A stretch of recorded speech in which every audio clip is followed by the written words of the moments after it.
Hey guys, this is how to fix Hoopla Digital app not working. So guys, I will show you multiple solutions, so watch till the end. And for Apple users, I will show a step-by-step guide on the left side of the screen. So first, go to the Google Play Store and go for the search at the bottom and go for the top and search for Hoopla, guys. And after that, just simply tap on the Hoopla app.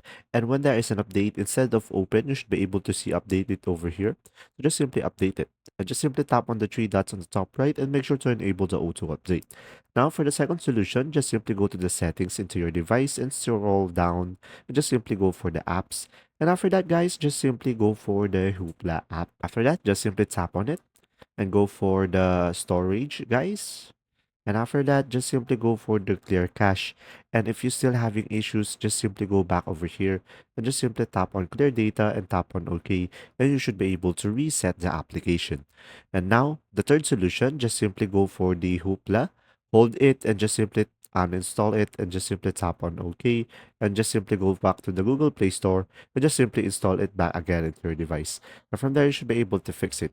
And there you go. If you still have issues with the app, feel free to comment down below and I'll do my best to help you out. See ya.